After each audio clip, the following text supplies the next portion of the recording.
بيشرف كل مواطن عربي العالم السوري.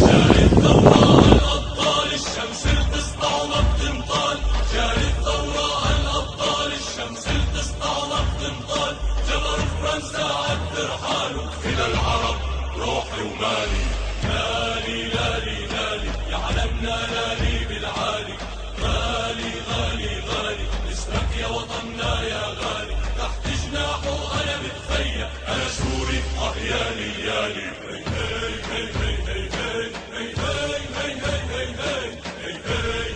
رؤساءنا بيعبروا عن ثلاث كلمات: وطن، شرف، الله، ويعلمونا نحامي عنهم وندافع عنهم.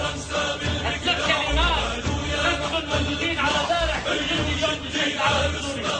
ندعوكم لعناصر لنا بسوريا، حكم التوجيه يا مشايخ، عاش ببركة هذه العمايم الطاهرة الشريفة الكريمة، وعاش بأمان الله وأمان حاضر الأسد،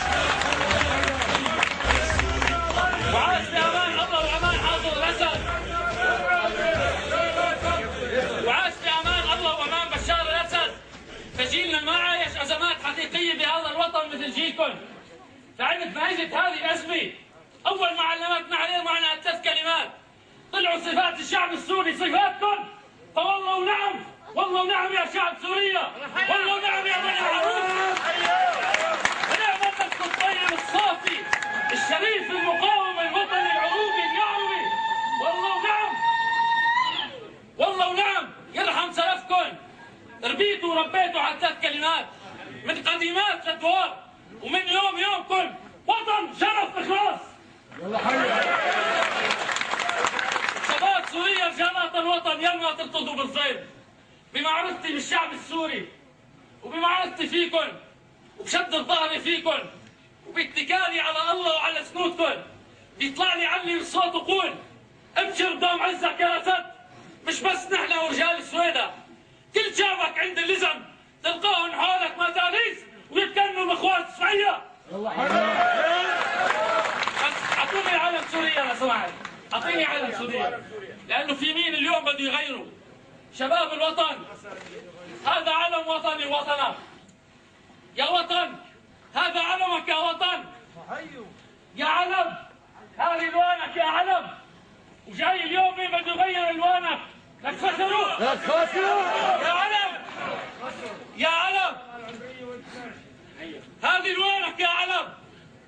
عهدك علينا، ما نستطيع تتبدل الوانك لو بدلت كل الارض، وما نستطيع تتبدل الوانك لو بدلت كل العرب، ولو تبدلت جلودنا.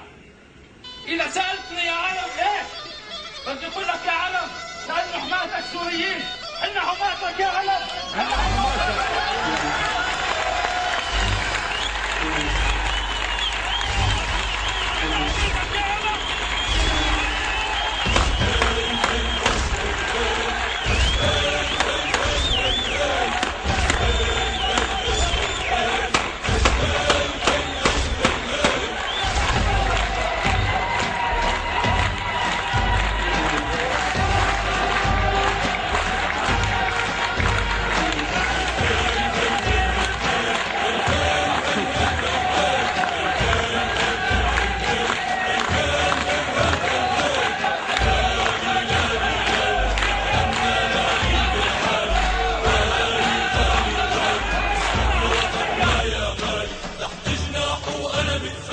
أنا سوري يالي يالي.